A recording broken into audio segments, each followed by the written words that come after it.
नमस्कार, मेरा नाम है अमित राणा और स्वागत है आपका मेरे YouTube channel physical education with Amit Rana में। तो आज स्टार्ट करेंगे unit number 7 physiology and injuries in sports. तो सबसे पहले देखते हैं कि इस यूनिट के अंदर कौन कौन से टॉपिक्स हमें पढ़ने हैं। तो पहले हम पढ़ेंगे physiological factor determining component of physical fitness. फिर पढ़ेंगे हम effect of exercise on cardio respiratory system, effect of exercise on muscular system. फिर हम पढ़ेंगे स्पोर्ट्स इंजरीज के बारे में कि कौन कौन सी स्पोर्ट्स इंजरीज होती हैं, इसको कैसे कैसे क्लासीफाई किया गया है। और लास्ट में हम पढ़ेंगे फर्स्ट एड और उसके एम्स एंड ऑब्जेक्टिव्स। तो आइए स्टार्ट करते हैं। तो सबसे पहले आता है फिजियोलॉजी। देखिए, दो वर्ड्स आपने इकट्ठे सुने होंगे कई बार, एनाटॉमी एंड फिजियोलॉजी। तो एनाटॉमी जो होती है उसमें स्टडी करते हैं हम ह्यूमन बॉडी के स्ट्रक्चर के बारे में, और फिजियोलॉजी में हम स्टडी करते हैं कि ह्यूमन बॉडी कैसे वर्क करती है, कैसे जो है इसके सिस्टम्स जो होते हैं, बॉडी के अंदर सिस्टम्स होते हैं जैसे कि सर्कुलेटरी सिस्टम है, रेस्पिरेटरी सिस्टम है। तो ये सिस्टम्स कैसे वर्क करते हैं इसकी स्टडी हम करते हैं फिजियोलॉजी के अंदर। फिर आता है sports medicine. It is a branch of medicine which deals with first aid treatment, caring, prevention, diagnosis and rehabilitation of injuries caused in sports. मतलब कि स्पोर्ट्स में लगने वाली चोटें जो होती हैं उनको कैसे फर्स्ट एड ट्रीटमेंट देना है, कैसे केयर करना है, कैसे उसका प्रिवेंशन होना है, डायग्नोज कैसे करना है, ये सब हम पढ़ते हैं स्पोर्ट्स मेडिसिन के अंदर। नेक्स्ट आता है physiological factors determining endurance. Endurance क्या होता है? Endurance is a ability of an individual to continue और सस्टेन द एक्टिविटी। मतलब कि काफ़ी लंबे समय तक जो है आप अगर अपनी एक्टिविटी को कंटिन्यू रखते हो तो इसका मतलब होता है कि आप में एंड्योरेंस एबिलिटी है, आपकी एंड्योरेंस अच्छा है। अब ये एंड्योरेंस जो होता है ये किस किस चीज़ पे निर्भर होता है, आइए देखते हैं। तो सबसे पहला पॉइंट आता है मैक्सिमल ऑक्सीजन अपटेक। अब ये होता क्या है? Highest rate at which oxygen can be taken up and consumed by body during intense exercise. मतलब कि जब हम कोई इंटेंस एक्सरसाइज कर रहे हैं, ऐसी एक्सरसाइज कर रहे हैं जिसमें कि काफ़ी इंटेंसिटी है, तो उस समय हमारा जो ब्रेथिंग रेट होता है वो बढ़ जाता है। अब ब्रेथिंग रेट बढ़ेगा तो जब हम इनहेल करेंगे तो ज़्यादा एयर अंदर जाएगी, ठीक है, मगर उसके अंदर जो ऑक्सीजन है वो ऑक्सीजन कितनी हमारा जो लंग्स है वो ले पा रहा है, कितनी उसको रख पा रहा है अंदर, उसे हम बोलते हैं मैक्सिमल ऑक्सीजन अपटेक। तो अगर आपका मैक्सिमल ऑक्सीजन अपटेक सही है, ज़्यादा है मतलब, तो आपका एंड्योरेंस अपने आप ही बेटर हो जाएगा। फिर आता है पल्मोनरी डिफ्यूज़न। देखिए, आपको पता है कि जब हम सांस लेते हैं तो क्या करते हैं, ऑक्सीजन जो उस एयर में होती है वो यूज़ हो जाती है और उसके बाद बनता है कार्बन डाइऑक्साइड, और वो कार्बन डाइऑक्साइड जो होता है वो जब हम एक्सहेल करते हैं तो वो बाहर निकल जाती है। तो ये क्या होता है? Exchange of oxygen and carbon dioxide होता है। तो ये जो पल्मोनरी डिफ्यूजन है ये होता क्या है? ये exchange of oxygen and carbon dioxide है between lungs and blood. Lungs और ब्लड के बीच में जो ऑक्सीजन और कार्बन डाइऑक्साइड का एक्सचेंज होता है उसे बोलते हैं पल्मोनरी डिफ्यूजन। जितना अच्छा होगा उतना ही एंड्योरेंस आपका अच्छा होगा। फिर आता है कार्डिक आउटपुट। अब कार्डिक आउटपुट क्या होता है? It is the ability of heart to pump out blood in 1 minute. मतलब 1 मिनट में कितना प्योर ब्लड हमारा हार्ट पंप आउट कर रहा है उसके हम बोलते हैं कार्डिक आउटपुट। तो प्योर ब्लड का मतलब क्या होता है? प्योर ब्लड का मतलब होता है कि ऑक्सीजनेटेड ब्लड, जिस ब्लड के अंदर ऑक्सीजन है, और जितना भी वो ब्लड जाएगा, जितना ज़्यादा ब्लड जाएगा, ऑक्सीजन लेके जाएगा, तो उतना ही हमारी मसल्स के लिए, हमारी बॉडी के लिए अच्छा होगा। तो वो अगर हमारा कार्डिक आउटपुट ज़्यादा है तो उसका मतलब होता है कि हमारा एंड्योरेंस भी ज़्यादा है। नेक्स्ट आता है लैक्टिक एसिड टॉलरेंस। आइए समझते हैं क्या है ये। It is the ability to tolerate the lactic acid in blood produce during anaerobic activities. मतलब कि जब भी हम कोई एक्टिविटी स्टार्ट करते हैं और वो एक्टिविटी एनारोबिक टाइप की है, मतलब इंटेंस एक्टिविटी वो है, तो कुछ समय के बाद हमें थकावट महसूस होने लगती है। तो ये थकावट कब महसूस होती है हमें? ये तब महसूस होती है जब हमारी बॉडी में लैक्टिक एसिड प्रोड्यूस होने लगता है। तो अगर हमारी बॉडी की लैक्टिक एसिड टॉलरेंस की एबिलिटी अच्छी है तो इसका मतलब होता है कि हमारा एंड्योरेंस पावर भी अच्छा होगा। फिर आता है रेड मसल फाइबर्स। देखिए, मसल्स में फाइबर्स होते हैं, रेड मसल फाइबर्स हैं, वाइट मसल फाइबर्स हैं। तो अगर रेड मसल फाइबर्स ज़्यादा होते हैं, मतलब कि percentage of red muscle fibres अगर हमारी मसल्स में ज़्यादा है तो हमारा एंड्योरेंस एबिलिटी जो है वो ज़्यादा होती है, क्योंकि रेड मसल फाइबर जो होते हैं उनमें एक एबिलिटी होती है कि वो ज़्यादा ऑक्सीजन को कैरी कर सकते हैं, और वो ज़्यादा ऑक्सीजन कैरी करेंगे इसका मतलब है कि हमारा एंड्योरेंस जो एबिलिटी है वो ज़्यादा होगी, अच्छी होगी। नेक्स्ट आता है फिजियोलॉजिकल फैक्टर्स डिटरमाइनिंग स्ट्रेंथ। तो समझते हैं कि स्ट्रेंथ क्या होती है। Strength is ability to resist और ओवरकम रेजिस्टेंस, मतलब कि रेजिस्टेंस से ओवरकम करने की जो एबिलिटी है उसे हम बोलते हैं स्ट्रेंथ, ठीक है। और स्ट्रेंथ जो है वो डिपेंड करती है किस पे, मसल्स पे। तो आइए देखते हैं कि कौन कौन से फैक्टर्स हैं ऐसे जिन पे हमारी स्ट्रेंथ निर्भर करती है। तो सबसे पहले है वाइट मसल फाइबर। तो आप जानते हैं कि मसल्स के जो फाइबर्स होते हैं उसमें रेड मसल फाइबर भी होते हैं और वाइट मसल फाइबर भी होते हैं। अगर रेड मसल फाइबर ज़्यादा है तो क्या होता है, हमारी एंड्योरेंस एबिलिटी अच्छी होती है, और अगर वाइट मसल फाइबर ज़्यादा है तो हमारी जो मसल्स हैं उनकी स्ट्रेंथ ज़्यादा अच्छी होती है, ठीक है। ऐसा इसलिए होता है क्योंकि वाइट मसल फाइबर्स के साथ जो होता है कनेक्टिव टिश्यूज़ जुड़े हुए होते हैं, ठीक है, और इसीलिए जो है उनका जो कॉन्ट्रैक्शन होता है वो स्ट्रांग होता है और फास्ट होता है। फिर आता है मसल लेंथ। देखिए, अगर मसल्स की लेंथ लंबी होगी, मसल्स लेंथ में अगर लंबी हैं तो क्या होगा, स्ट्रेंथ भी जो है as compare to small muscles ज़्यादा होगी। मतलब अगर मसल्स की लेंथ लंबी है तो स्ट्रेंथ भी ज़्यादा होगी। फिर आता है nerve impulses. The intensity of neuromuscular responses determine strength.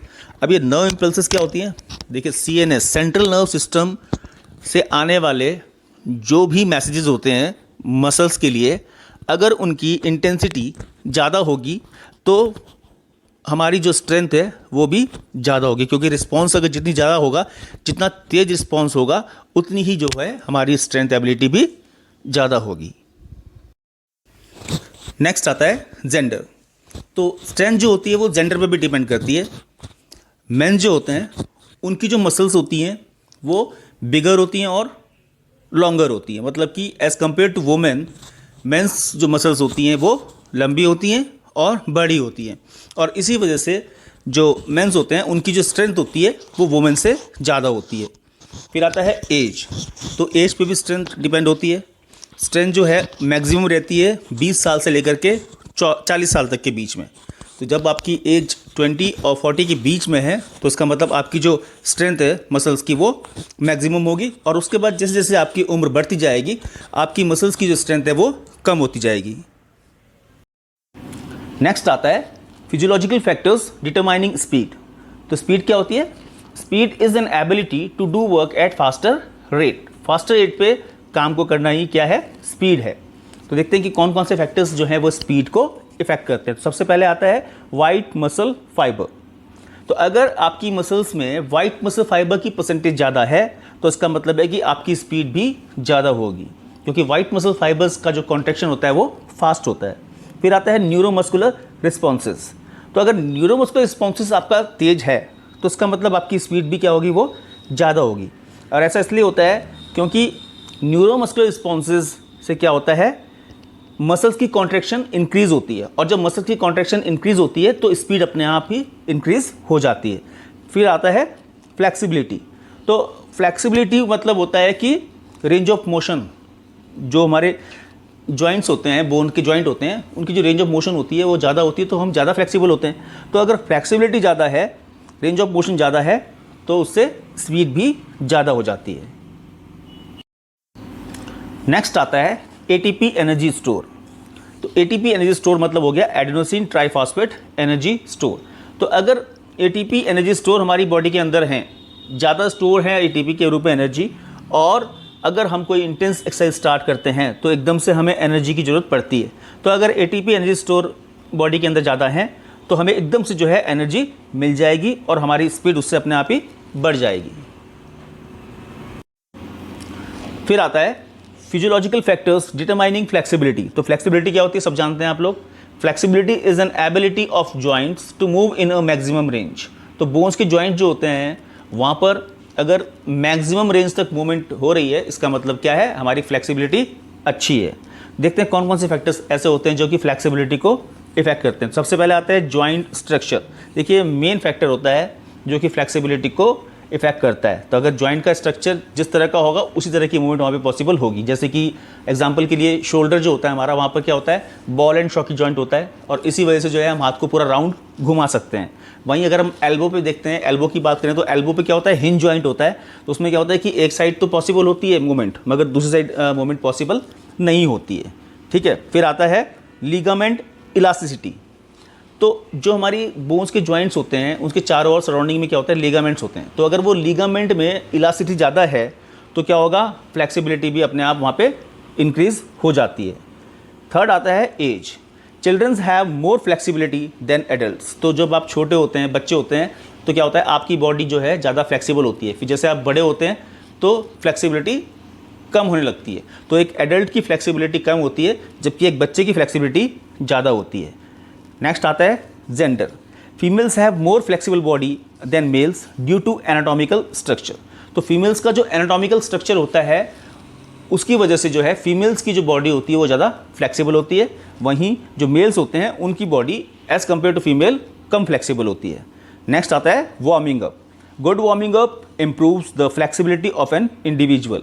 तो जब भी कोई हम एक्टिविटी परफॉर्म करते हैं तो उससे पहले क्या करते हैं, वार्म अप हम करते हैं, ठीक है ना। तो वार्म अप करने का फ़ायदा ये होता है कि थोड़ा ब्लड का सर्कुलेशन बढ़ जाता है और क्या होता है, हमारी फ्लेक्सिबिलिटी जो है वो इंक्रीज़ हो जाती है। फिर आता है effect of exercise on cardio respiratory system. तो कार्डियो रेस्पिरेटरी सिस्टम जो है वो कॉम्बिनेशन है दो सिस्टम्स का, number 1 circulatory system, number 2 respiratory system.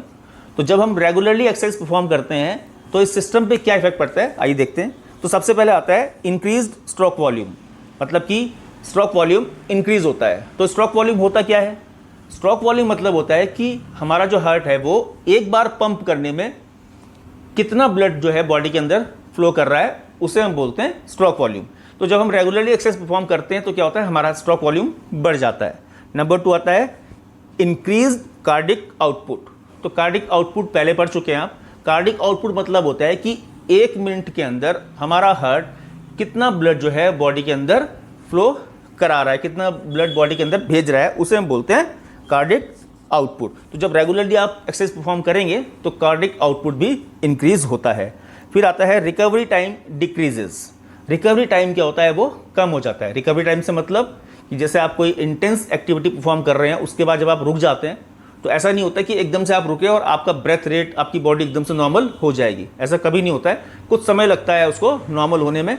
तो वो जो समय होता है उसे बोलते हैं हम रिकवरी टाइम। तो जब हम रेगुलरली एक्सरसाइज परफॉर्म करते हैं तो क्या होता है, हमारा रिकवरी टाइम जो है वो डिक्रीज होता है, यानी कि हम जल्दी रिकवर कर जाते हैं। फिर नेक्स्ट आता है इंक्रीज इन हीमोग्लोबिन।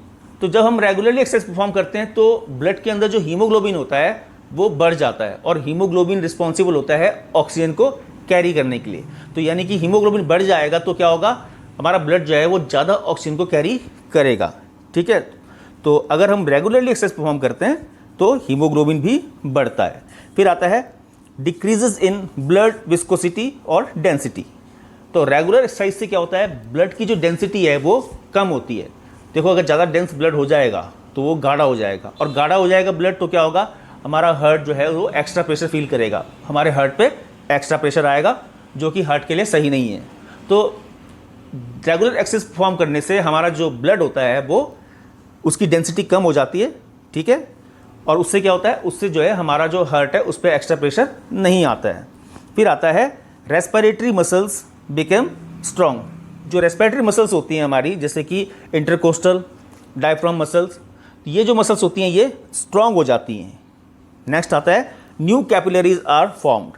तो नई कैपिलरीज जो होती हैं वो बनती हैं। जब भी हम रेगुलरली एक्सरसाइज परफॉर्म करते हैं तो क्या होता है, नई कैपिलरीज डेवलप होती हैं, और इससे क्या होता है, इससे जो है जो वर्किंग टिश्यूज़ हैं वहाँ तक जो है ज़्यादा ब्लड पहुँचता है, ठीक है।